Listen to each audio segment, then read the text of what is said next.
Thank you. Thanks very much.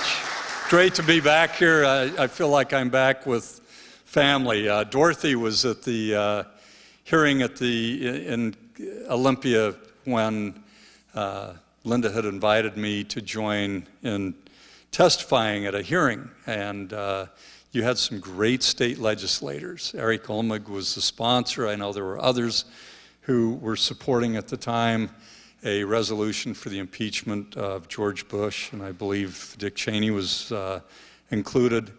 It certainly was included in our comments. But that really is an example, I think, for all of us. And it's something that I addressed a lot when I was mayor. People would say, well, first of all, they'd say, you're from Salt Lake City. They elected you in Salt Lake City. But I'd call mayors from around the country. I mean, I'd call the mayor of Berkeley, for heaven's sakes, or Madison, Wisconsin. Where could it be more safe? And I kept hearing from people over and over and over again, the same kinds of things that I know you all hear during these tragic times in our nation's history. And that is, people say, well, you know, it might hurt me at my job, or it's not really my business, or it's too difficult, or we can't achieve it anyway, so why should we try?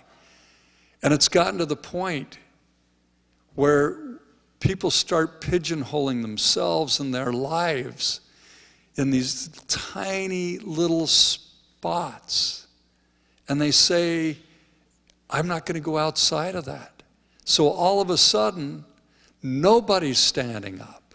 We see so few people that are standing up against the undermining of our republic, the undermining of the values upon which this nation was based from the very beginning, and not that we haven't failed at times to live up to those promises, but at least there was the promise. At least people aspired for us to fulfill those promises. And I know I'm talking to the wrong people, because you wouldn't be here tonight. You're the ones that are out there fighting. You're the ones standing up. But we need to get over this idea that we can't do it, that it's too difficult, that things will never change. I hear it a lot from people in the Occupy movement, that we've given up on the electoral system. We can't give up on anything. We've got to fight outside the electoral system, because that's the only way social progress has really come about previously. In the civil rights movement, the labor movement, the women's suffrage movement, the anti-slavery movement, the anti-war movement. But it also took people who were in elective office, who sometimes were pushed, but they got the job done in that arena as well. We need to fight on every single front, and it's every one of our jobs. It's not only our responsibility, but a great opportunity that we all have. So, when you think about what it is that drives us, there really are some fundamental common values. And I know there are more than this, but when you keep in mind the values of freedom, equal opportunity, security, and that doesn't just mean national security, as we so often hear about, but our own security, familial security, community security, and compassion. And it's those values that really were at the forefront of what the founders had in mind. It's at the core of what has been the promise in this nation from the very beginning. And until the last 12 years, it seemed to be what people in this country uniformly aspired for. Again, we failed at times, but we aspired to get things back on track. And yet these past 12 years, think about it, freedom? How our freedoms have been so unbelievably undermined, and the respect for freedom of people around the world. And I'll get to more of that specifically. But with so few people standing up and saying, we're not going to tolerate the undermining of these freedoms. Equal opportunity.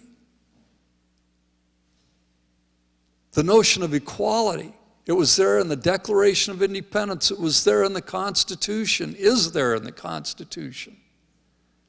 The whole notion that we are one people and that everyone would have equal opportunity for life, liberty, the pursuit of happiness.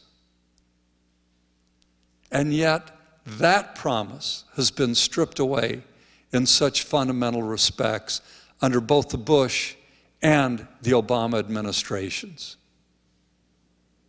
Security. All of us are so less secure economically, in our communities, and internationally. Are we safer to travel around the world today than we were 12 years ago? Or have we created so much more hatred and hostility throughout the world? Such a lack of respect. When people, you know, it's amazing when you hear this belligerent talk about Iran and the willingness that so many people have to attack Iran because they have bad leaders, as if we haven't had bad leaders. But right after the attacks on this country, on September 11th, 2001, 100,000 people or more came together in Tehran at a candlelight vigil to show and communicate their sympathy and sense of solidarity with the people of the United States. And after the last presidential election in Iran, there were people in the United States who came together after the violence by the Iranian government against their own people. And people in this country stood at candlelight vigils, communicating the same sentiments of solidarity and sympathy with the Iranian people. So we need to make it clear, as people of our nation, we still stand in solidarity. We're still there with the people of Iran, and we will do everything that we can, instead of continuing to undermine the security of the entire world, and especially for the United States and the future of our country. We will continue to stand in solidarity with the people of Iran and do everything we can to prevent any military attack against that country.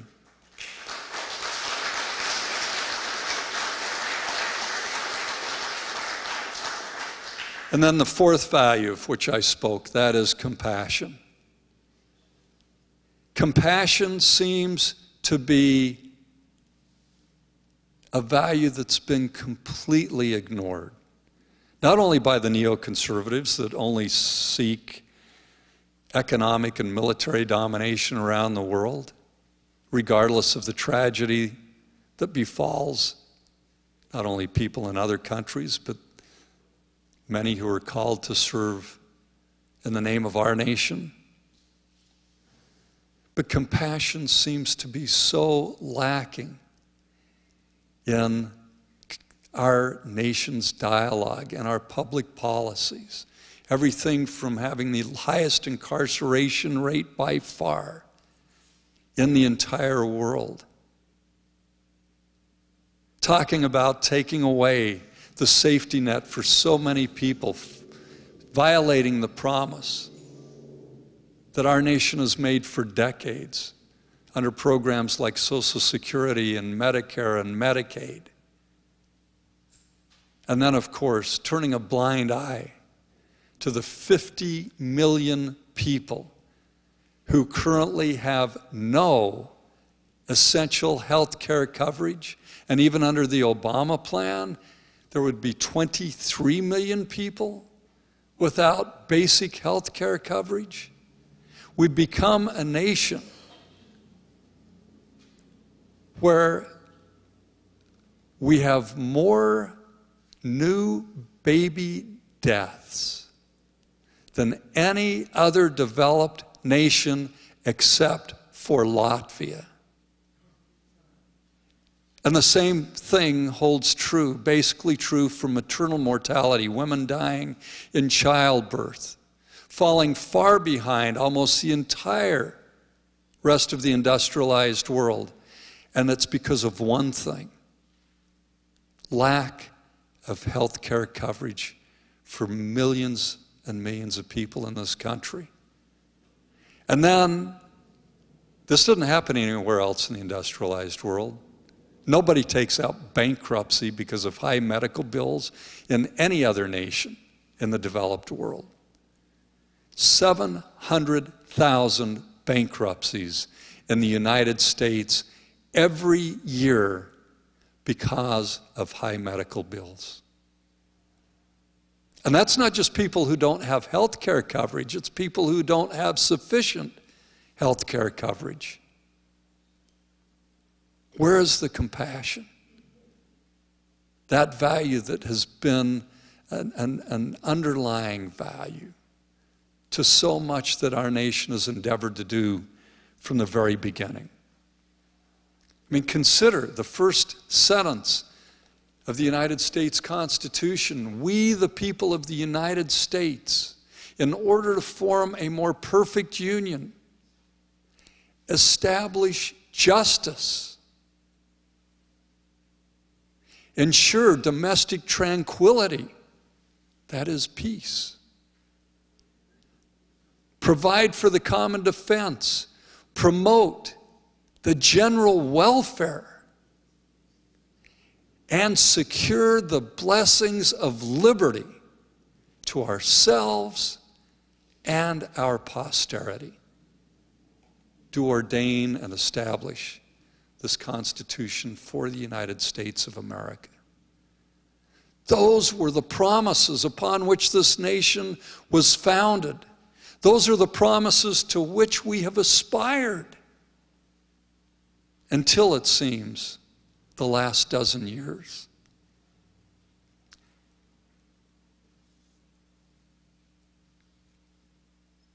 It breaks my heart to think of young people who have come of age in these last 10 or 12 years. The nation that the rest of us grew up in is a freedom-loving country. Sometimes we didn't live up to that, but we aspired to it. It was a nation that believed in civil and human rights. We were always so proud to distinguish ourselves from those tyrannical governments that went around kidnapping, disappearing, and torturing people, or putting their own citizens on assassination lists, or going out and rounding up their own people and indefinitely detaining them without charges, without trial, without legal assistance, without habeas corpus. And yet that is now what we've become. So this is a nation that our young people are growing up in. From the time of George Washington until George Bush, our nation never, as a matter of official policy, ever tolerated torture. We helped lead the way for the Geneva Conventions, the Convention Against Torture, the International Covenant on Civil and Political Rights, all of which absolutely, without exception, without any justification accepted, prohibited torture and require, and this is what's being violated every single day by the Obama administration. The Convention Against Torture, and Ronald Reagan made this clear, when the convention was ratified by the United States Senate, he made it clear that this covenant requires every signatory nation to prosecute those responsible for torture as that nation prosecutes any other serious offenses. And then, of course, we have our own domestic law, the War Crimes Act of 1996, the federal anti-torture statute. So President Bush, in the spirit of Richard M. Nixon, who said during the David Frost interview after he was forced out of office, Richard Nixon said, well, when the president does it, that means it's not illegal. That's the very definition of tyranny. That's a dictatorship. When the president gets to decide that he or she is above the law. And yet that's exactly what George Bush said over and over and over again for 8 years in this country, and about all we could muster was having a few demonstrations, one state considering an impeachment resolution, but we stood by and allowed these atrocities to occur. We allowed a president to say that his hands aren't tied by legislation by Congress. They're not even tied by the Constitution, because according to him, he was the head of the unitary executive branch of government, this cockamamie theory that he gets to call the shots regardless of what the Constitution or Congress's laws say.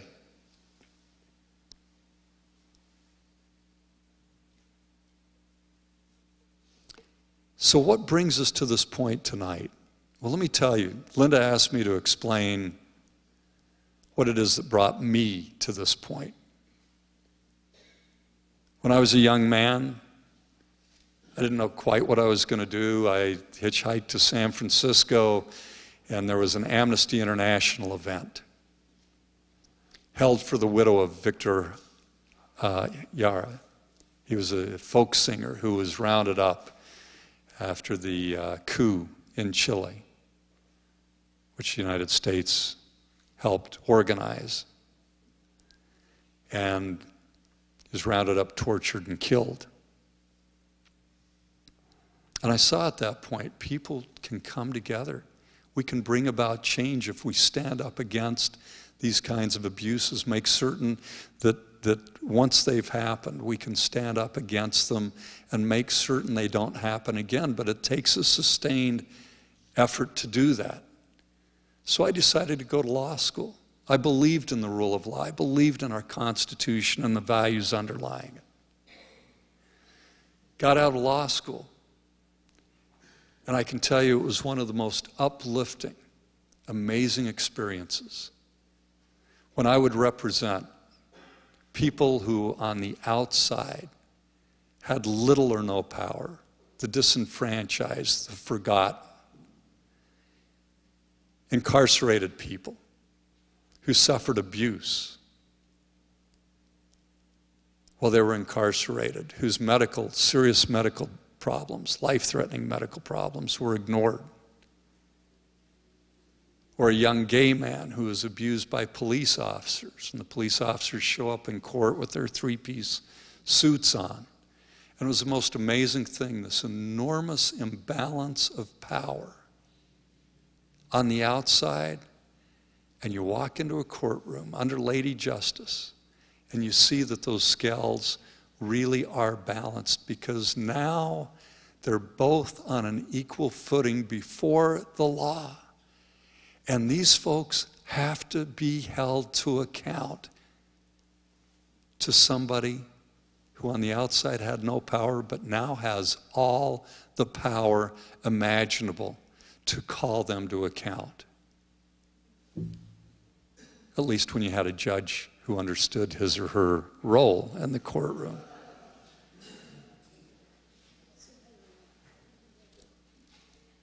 So I've always believed, not just in these principles as ideals, I believed in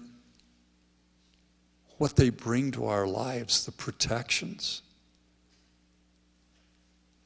How people whose rights are violated, not only by government officials, but by corporations, that they can take on these powerful interests and the rule of law will be applied. It was a beautiful thing.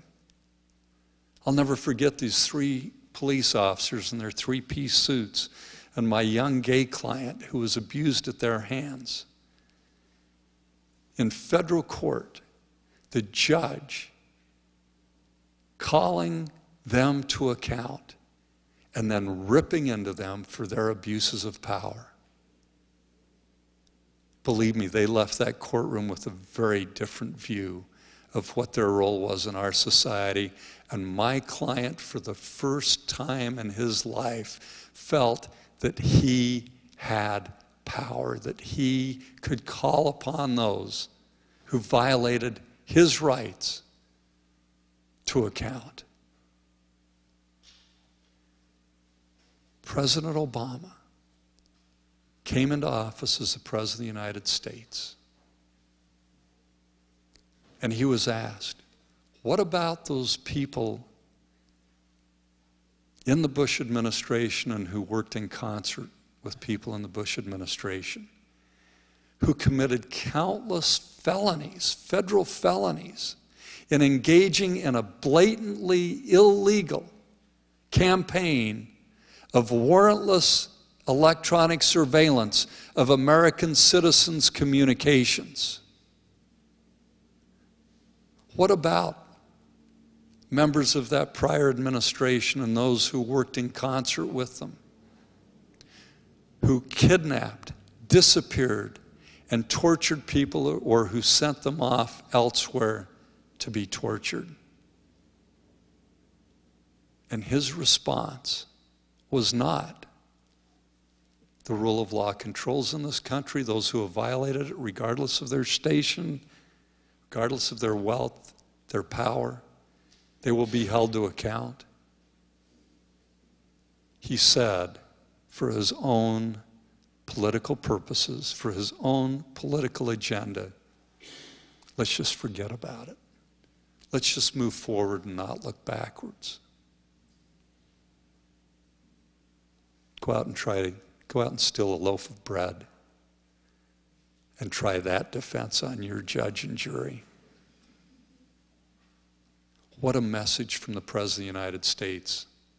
But it was predictable, because as a United States Senator, before he won the Democratic nomination, he had promised that he would join in a filibuster, that he would join in blocking proposed legislation that would grant telecommunication companies immunity for their federal felonies in cooperating in the illegal surveillance on American citizens. They threw millions and millions of dollars in lobbying. In 3 months alone, 3 telecom companies spent $12 million on their lobbyists. And it was a good investment, because even then Senator Obama, after he won the Democratic nomination, betrayed that promise, turned 180 degrees, and voted for that immunity because they had the wealth and because they had the power.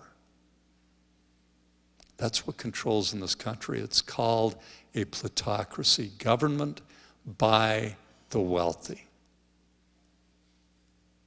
And it's even more dangerous in this nation. Instead of those with the wealth being in those positions of control where we can see them, they're behind the veil.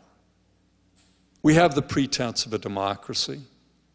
We have elections. But the campaigns are bought and paid for by the wealthy. The end result is controlled by the wealthy. But there's this pretense of a democracy.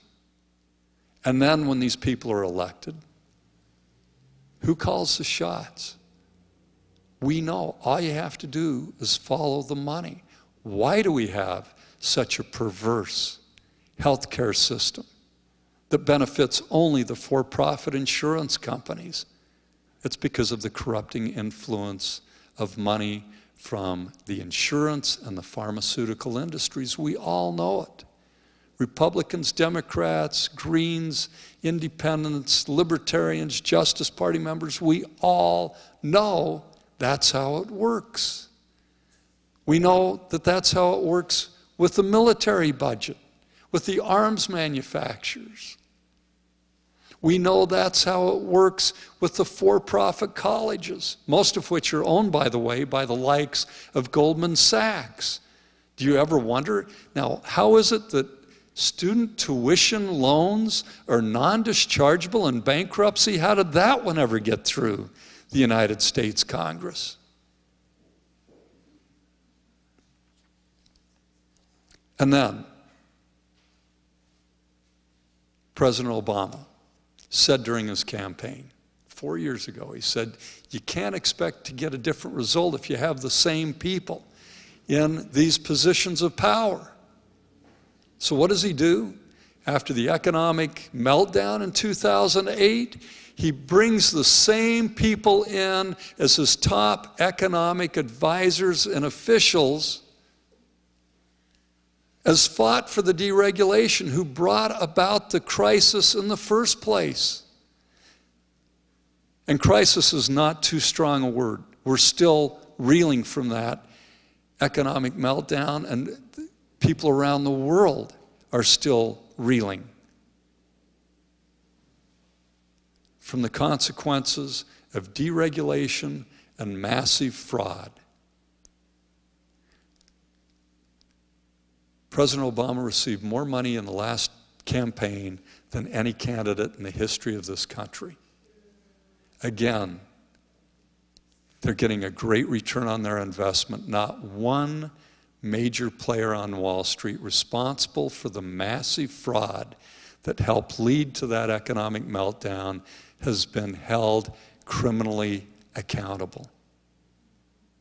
I mean, really, these folks take loans, these packages of mortgages of people who have little or no credit rating,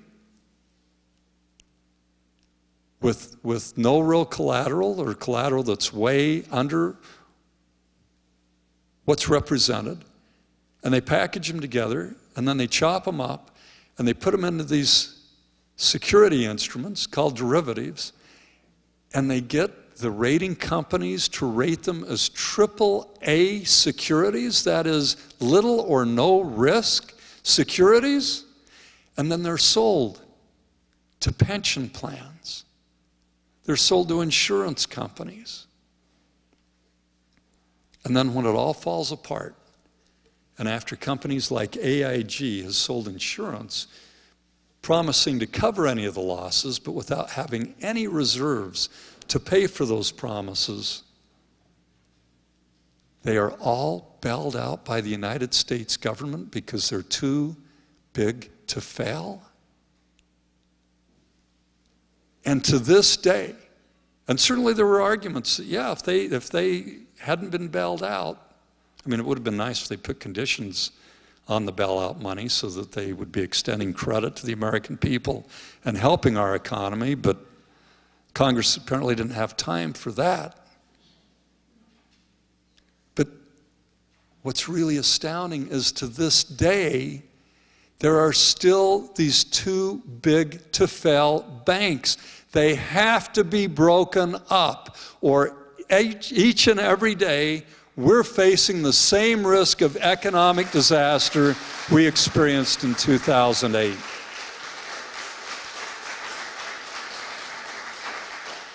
And by the way, this isn't just us saying this. The Dallas branch of the Federal Reserve just issued a report saying the same thing. They've got to be broken up.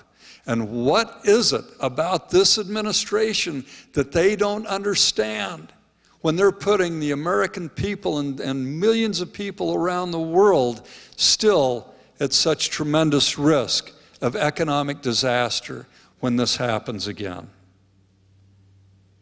So I want to get back to why I'm doing this? I'm doing this because the changes that we need to see made in this country will never, ever come about as long as it's the Democratic or Republican duopoly that's in control. They're in it together. They've helped create the situation together. They thrive from it together. They can't get along. They can't raise the money in this perverse, corrupt game that they've created without continuing the status quo. And it's just going to continue to get worse. So I say, Dorothy talked about in her remarks this spoiler argument, the voting for the lesser of two evils. Well, I have three things to say about that. First of all, if we let that argument trump making the choice for real change, getting the corrupting influence of money out of government, supporting candidates who are calling for public financing of campaigns, a reversal of the Citizens United case, even if it takes a constitutional amendment to do it, ending the whole notion of corporate personhood under the Constitution.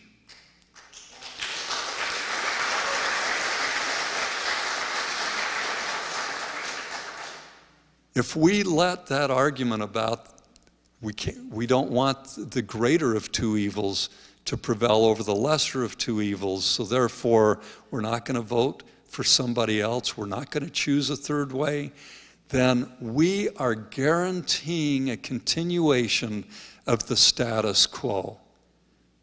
Let us not be driven by this fear-based approach anymore. Let's take an affirmative stand and say, however we can do it, that we're going to demonstrate at the polls and outside the electoral system that we're not going to put up with it anymore, and they will never again have our support because they've had it for far too long and they have betrayed us in every way possible.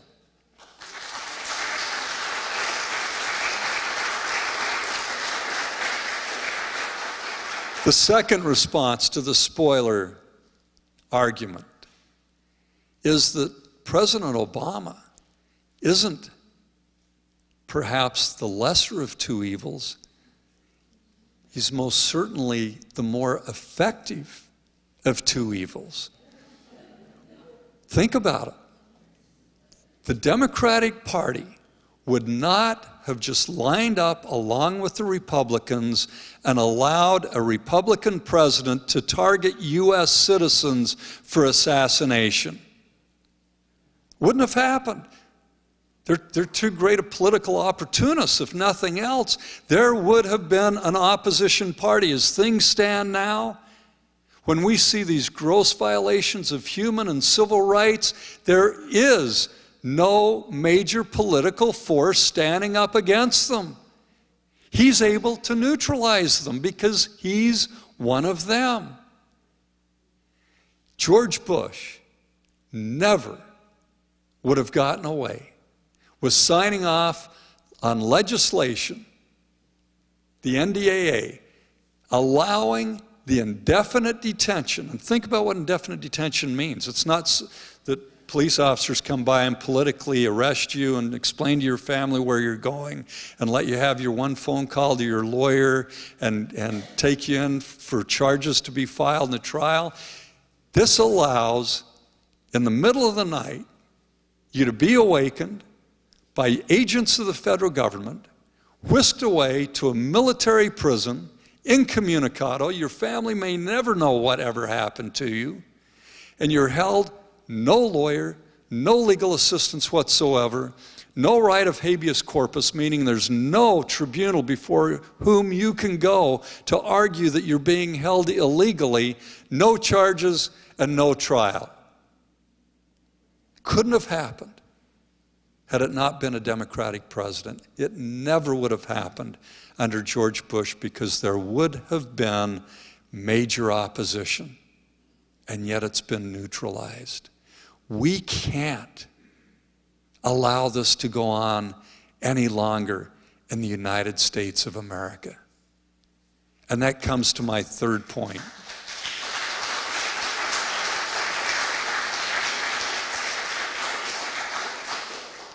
Where do we draw the line? As citizens who value the fundamentals of our Constitution, who value the great traditions of our government, and as moral actors, where do we draw that line? Will we draw the line at ramped up wars when we were promised 4 years ago that he would immediately bring them to an end, and he ends up sending so many more troops over to Afghanistan, and without any explanation? I've yet to hear a rationale for what we're doing there, while we're creating so many more enemies, while we've got drones that have taken out between 400 and 800. Shouldn't say taken out, that anesthetizes us to what's happening.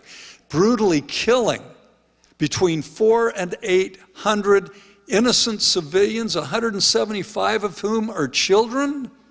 Do we draw the line there? Yes.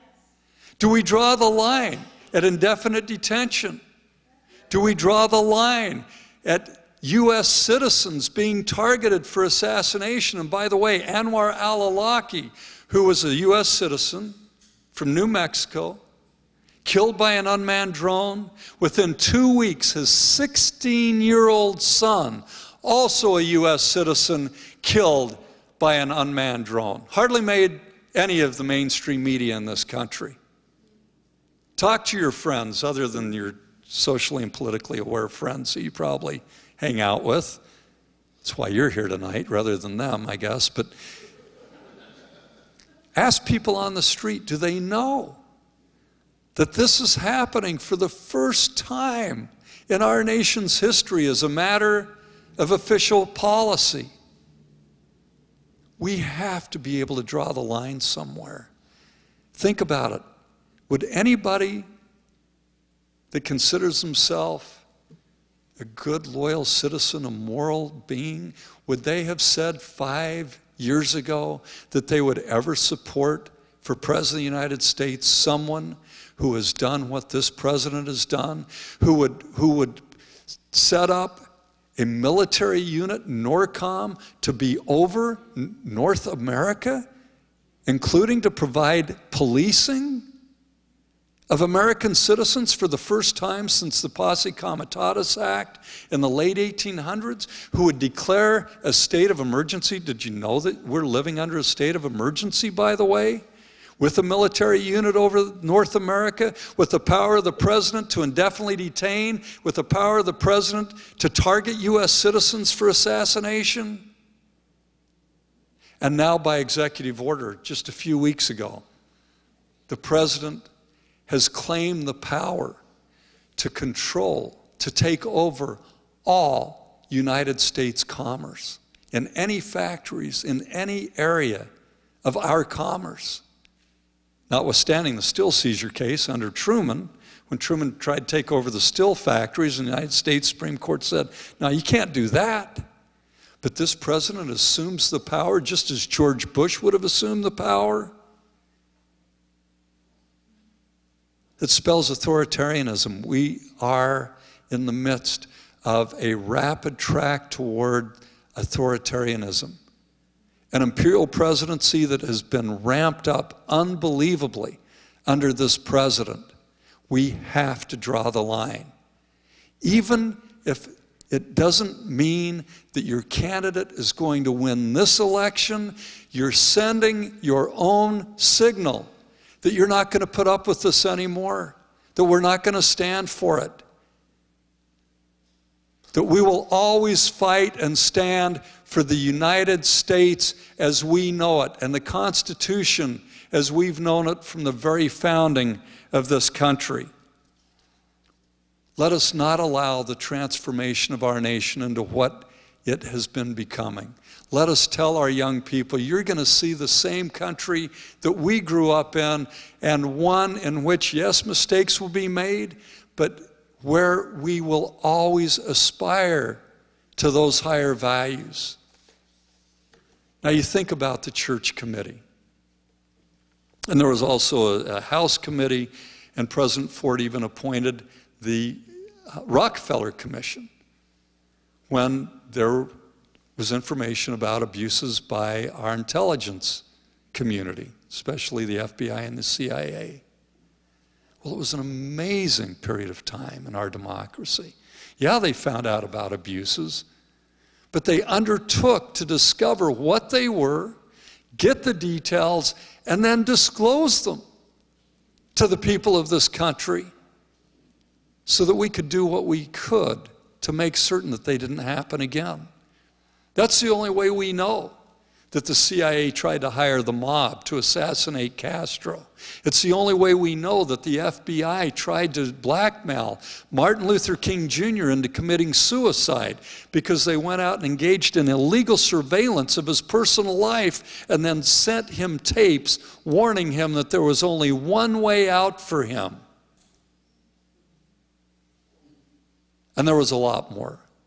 The CIA engaging in a wholesale campaign, opening mail without any warrants, opening mail of U.S. citizens, and reading through that correspondence. Yeah, it happened. But we had statesmen and stateswomen who said, that can't happen in the United States without accountability, without us discovering what happened and disclosing it, and then doing what we could to make certain that it doesn't happen again in the future. And now what do we see from our government? From the president on down, let's sweep it all under the rug. There are photographs, more photographs of torture. Let's not disclose them. It might make people mad. Instances of illegal surveillance, of torture. Let's look forward, not backward. Just sweep it under the rug. We don't even want an investigation. Congress has completely failed to live up to its constitutional responsibility to determine whether there have been these abuses of power in the executive branch. They've been so derelict under the Constitution that the president sends our armed forces over to Libya without even bothering, not even a pretense of constitutional authorization, in blatant violation of the War Power Clause of the Constitution. So what does Congress do? It was put to them, well, are you going to authorize it or not? They get together and they said, well, we'll authorize the funding for it, but we're not going to say whether we authorize the use of military forces in Libya. You know, there hasn't been a declaration of war. Congress has not made the determination itself as to whether this nation should go to war since World War II. Either they don't take any action, or as with the Gulf of Tonkin resolution and the authorization to use force against Iraq, they say, we'll leave it for the president to decide. Completely unconstitutional delegation of the sole prerogative of Congress, probably the most important power provided under the Constitution. And they leave it to one person. There couldn't be a more dangerous situation facing our nation. So you combine this now with a situation where we have the greatest disparity in wealth and income since the 1920s, since before the Great Depression, with the top 1% holding more than 40% of the personal wealth in this country, and 22% of our children living in poverty. And this administration and Congress being the lapdogs of Wall Street still. This elite aristocracy, financial aristocracy, and an elite that seems to be immune from accountability under the law. And then there are the rest of us. But the rest of us can make the difference. We can't any longer use the excuse of Citizens United or this corrupt finance system in our campaigns. There are no excuses, because we can organize. We can pull people together at the grassroots and get them involved. And for those who say, I'm not going to vote because I don't believe in the electoral system, let me say, You are part of the problem. Young people who didn't vote in the last election, the midterm election, are responsible largely for the composition of Congress because they came out and voted for Obama. Then they got discouraged and they stayed home. But it's all of us. We have all got to do everything that we can and gain inspiration from the Arab uprisings. The people in Egypt didn't say, it's been this way forever, it's never going to change. The people in Tunisia, they didn't say, it's dangerous, or I don't have time for it. I've got some more football or basketball to watch. The people in Libya standing up against this brutal dictator, no, they came together, they organized, and they said, we're not going to let up. There's too much at stake. It's not only us, it's our children, it's later generations. It's who we are as a people. And so they organized. They used the democratically beautiful means of communication that social media provides, that we have. If they could do it, we can do it in this nation. We can call for major, radical changes.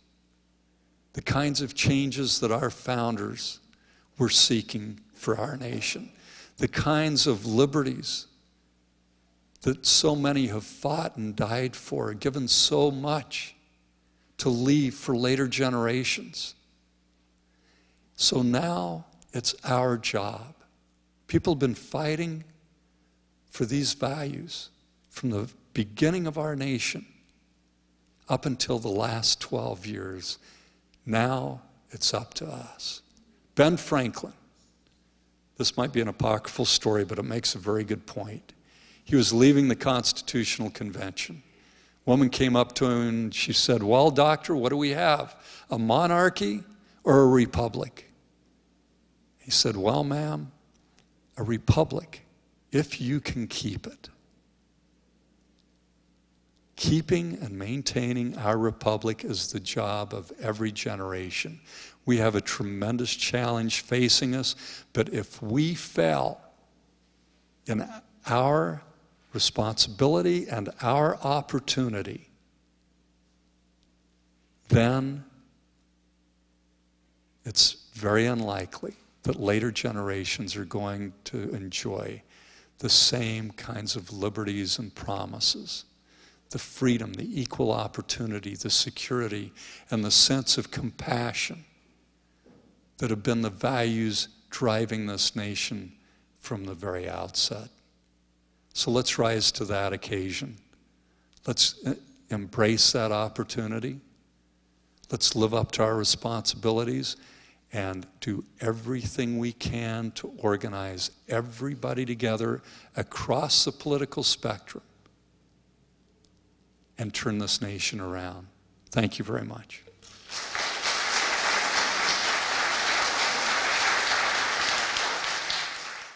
My only reason, as my friends know, that I have considered voting for Obama this time is because the President nominates Supreme Court justices. And my great hope has been that if we can get one more good person on the court, we can start overruling things like Citizens United and so on and so forth. That's the only reason I would consider voting for him, is because the alternative of Romney appointing another justice, and there's likely to be 2 coming up in the next 4 years, that has me very concerned. And other than that, I'm out of his camp. But can you address that? Because I know I'm not the only one that thinks that. It's a concern. No. Frankly, I hear it from some very close friends, people that I have tremendous regard for. And it's a consideration that kept me from doing this for a very long time until I realized if we accept that argument, we'll never see real change in this country. We are simply locking in the status quo and this corrupt system that we have. And if anybody thinks the Democrats have done a good job with Supreme Court appointments, 96-0, and I think it was 96, or it might have been 98, in the United States Senate for Scalia. Every single Democrat. Alito, Roberts, Clarence Thomas, Kennedy, the Democrats all let them by. They could have stopped any one or all of them. They didn't do their job. And I want to see a different Supreme Court too, but in the scheme of things, changing this system, sending the message we're not going to put up with this anymore. I mean, the damage that Wall Street has done to this nation, the criminality that's taken place, the deregulation by both the Republicans and the Democrats of the financial industry, I think that's impacting you and everybody else in this room a whole lot more than whatever some future Supreme Court nomination is going to do. And we need to set this ship of state right, and taking things in a very different direction, Republicans and Democrats, is the only way we're going to do that. Thank you. Thank you. Today, Washington is a medical marijuana state, and hundreds of thousands of eligible voters are enjoying the benefits of medical marijuana. What is your stand on marijuana and hemp prohibition? And if you're for getting rid of it, how do you see getting rid of the prohibition on medical marijuana, marijuana and hemp? Thanks for the question. First of all, the laws against industrial hemp are absolutely insane. I've got a special provision on that alone on my website because I think that's so bizarre in terms of our economy. And, actually people can grow it elsewhere and then ship it to this country, and then it can be utilized here. And all that does is undermine those who would grow it in the United States. But to answer the larger question, for a long time, I've been an advocate of ending prohibition generally as to drugs. Regulate them, tax them, treat substance abuse, whether it's illicit drugs, over-the-counter drugs, prescription drugs, alcohol, tobacco. Let's treat them as the public health issue that they are and get it out of the criminal justice system.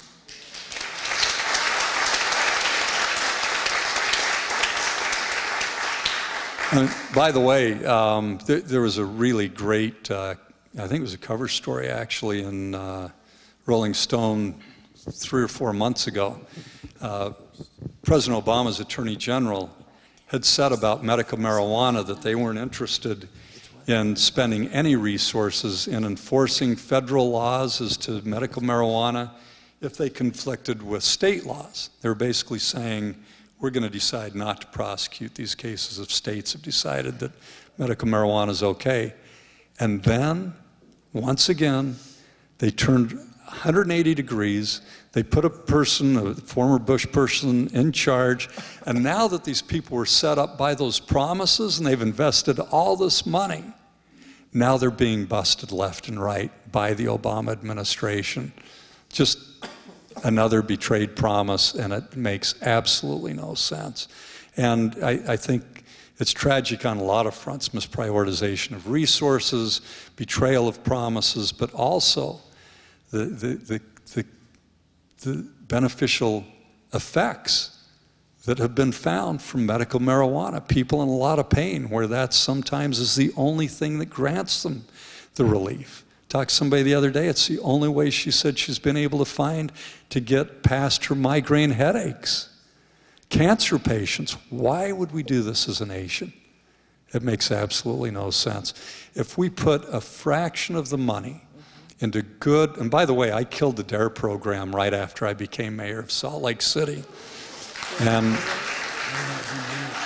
I know there are a lot of those parents who like the t-shirts and the bumper stickers and all that, but if you look uniformly at the peer-reviewed published research that's been done, there's not one study that shows that it's effective. Given all the hundreds of millions of dollars have been spent, not one study that shows that it's effective in reducing drug abuse over the long term, and some studies have shown that it's actually counterproductive, that the graduates of the DARE program end up abusing drugs more than those who don't. My son told me That's how he learned how to roll a joint, was in his DARE program. He didn't admit ever to using it, and I don't think he actually has. He saw some friends who had some real problems with drug abuse, and that was enough to keep him away, but he said that's where he learned to roll a joint. I'm J. Glenn Evans, and I thought that they ended slavery in 1865, but with our criminal injustice system. What is your take on the privatization of our criminal system, our prison system, and the privatization of our educational? Well, I'm completely opposed to privatization of our prison system. I've lobbied against it in Utah, and one of my proudest moments is when my son, when he was in law school, published in a joint publication of George Washington University Law School and the ABA an article that was extremely critical. It's a great article, a survey of what's happened when prison facilities have been privatized, and he comes down with a great analysis against privatization.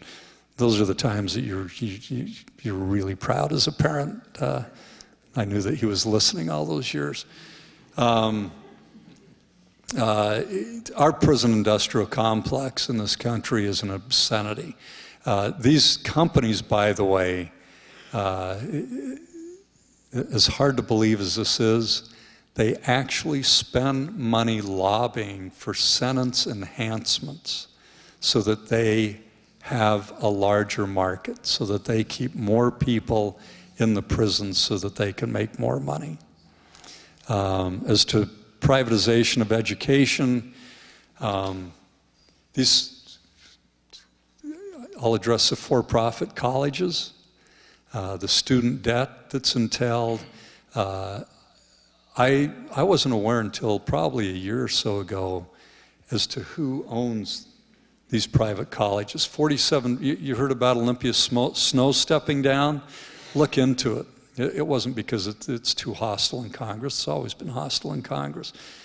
Her husband was in the midst of this scandal involving the company that owns University of Phoenix, which is 47% owned by Goldman Sachs. Their recruiting practices have been absolutely despicable. And think about it. The students are charged these huge tuitions. They're non-dischargeable in bankruptcy. Non-dischargeability in bankruptcy used to be reserved for the most extreme kinds of cases like fraud or child support. But now young people trying to get an education, they undertake this huge indebtedness, and in too many instances, it's guaranteed by the United States government. So when I referred earlier to the corrupting influence of money in our government and for-profit colleges, recently Congress was trying to reform what was going on and restrict the government guarantees for colleges that were putting out students who weren't getting jobs and who weren't equipped. And these colleges and the investment banks that own them put on the lobbying blitz. They went out and got mostly Democratic lobbyists, many of them people who have gone through the revolving door from Congress to these lobbying firms. Dick Gephardt was the primary lobbyist that led this movement, and they went in and they watered down that legislation to the point it was almost meaningless. Again, costing the American people hundreds of millions of dollars, and all of them going to bat for these for-profit colleges and the investment firms that own them. It's a horribly abusive situation. Sometime just Google Goldman Sachs for-profit colleges, and the stories there, the abuses, what they do to recruit these young people and get them stuck with this debt. It's absolutely shameful. And then we end up as taxpayers being on the hook. I've talked to some of these students. I'm sure you all know some, maybe some of you are in the audience. But when you hear a woman telling you with tears in her eyes that she will never be able to own a home, she'll never get a mortgage because of her student loan that continues to accrue interest, that she'll never be able to contribute toward her own daughter's tuition because of the burden that she's still carrying, you know that this needs to get turned around, and very quickly. And by the way, I am in favor of making the same kind of commitment for free and equal opportunity higher education as we made for all of our children for secondary education many generations ago.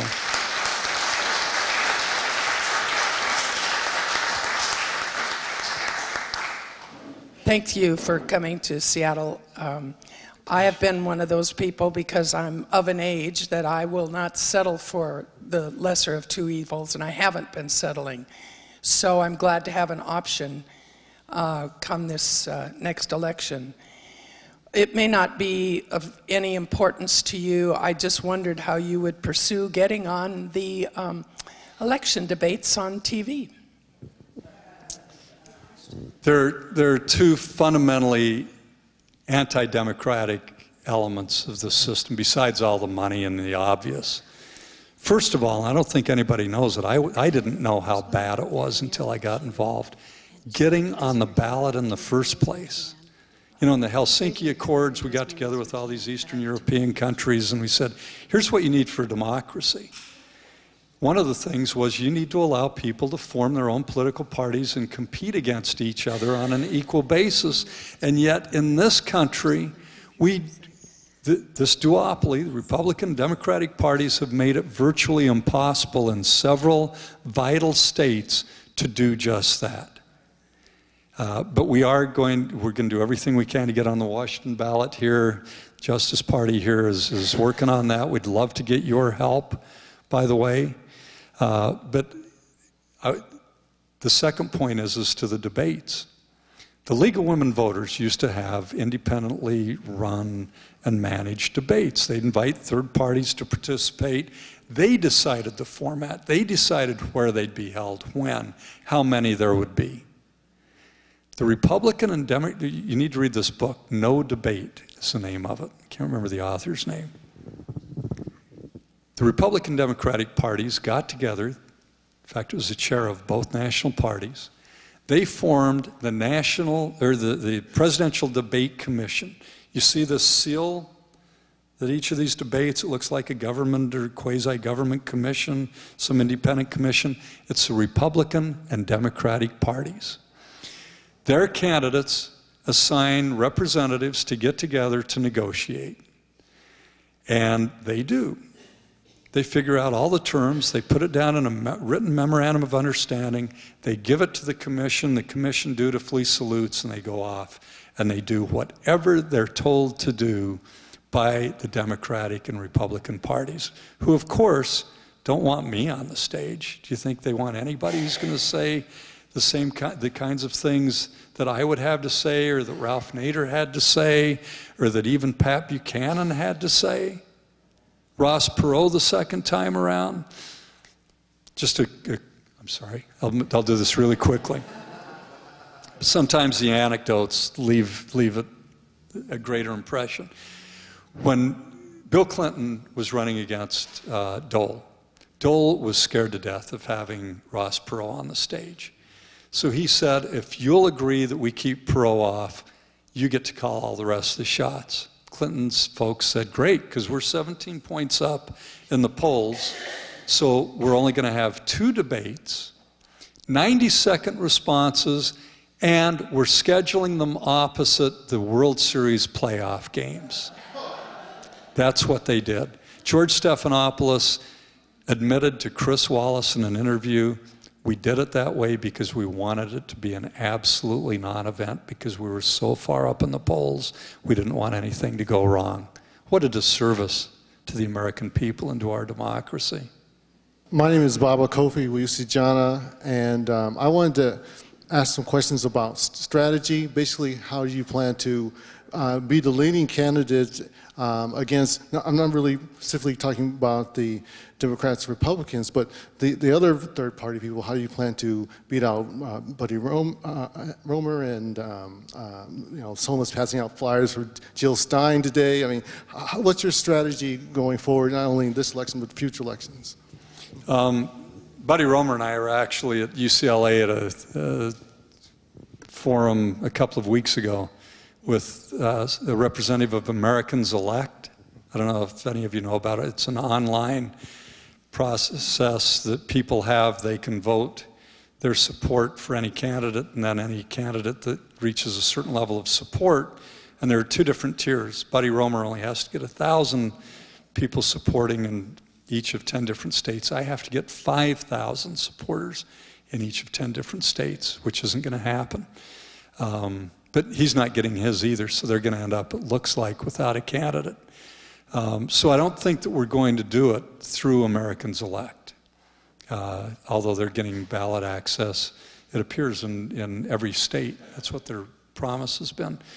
So our strategy is, first of all, I mean, we're doing this at the same time, but like tonight, getting out around the country, getting the word out, trying to get people networking, sharing through social media all that we can to we'd love to get this going viral so that people are more aware of our campaign. And then as to those two candidates, I really urge people to look carefully not just at campaign rhetoric, because anybody, I mean, Jill Stein's a great person and everything, but she doesn't really have the record on these issues. She's been a practicing physician, and very bright lady and everything, but I've always said this, and I said it during the last campaign when Barack Obama was promising hope and change. I said, look at who the person is. You know, check out, always look at a person's history. What is their core? Where are their passions? What are they really going to fight for? And that's what we're emphasizing, and I think that's, if we get the ballot access, I think that we're going to at least build a major political force in this country.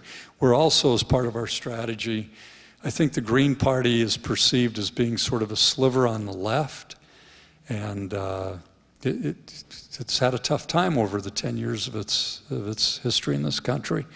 We're really trying to be more broad-based because I think the fundamentals kinds of things that I was talking about here tonight, I know that probably most of us in this room would say we're mostly on the left or progressives, but when I get out and I talk to good mainstream Republicans, libertarians, independents, they're right there with us on most of these issues. And I think especially in those areas as well as fiscal areas, I have a really good record in terms of fiscal policy and my fiscal performance. I think that's going to be very attractive to people that are perhaps more centrist than what we see from some of these other parties. Sorry, my voice is running out. Hi, my name is Larry Owens, and kind of building off of that is that we saw the incredible success, if that's a right word, of the Tea Party in 2010 in getting candidates into the House and the Senate, and some of the most horrific legislation and the scariest legislators this country's maybe ever seen. But they were very successful at doing that, and I wonder why your approach is at the presidential level rather than at the congressional or Senate level. Mostly because we're starting a political party. They weren't. And we know that in a presidential race, you're going to get, I mean, as soon as I announced, I was on probably 15 different national television programs. And I think we're getting a lot more play than other third parties in the past. Some of it because I'm not just, I mean, sometimes they just put up token candidates. I've got a record. I've been real involved, not just in my state, but nationally and internationally. But I also think, given all the polls and the dissatisfaction with Congress and the hordes of people leaving both Republican and Democratic parties, mainstream media knows that their audience really wants to hear from other people. So we're doing it a different way than the Tea Party, but I think that it's going to pick up steam. But it's not going to be based simply on fear and anger the way they did, because as we see, that peters out pretty quickly. And it doesn't lead to the best results when it's all driven on nothing but emotion and really bad public policy. Okay, and then let me ask you again, and I hate to repeat this, but if you haven't signed the sign-up sheet, please do it, because that's the only way we're going to be able to be in touch with you, and we'd love to let you know what's happening and how you can help us along the way. Thanks very much.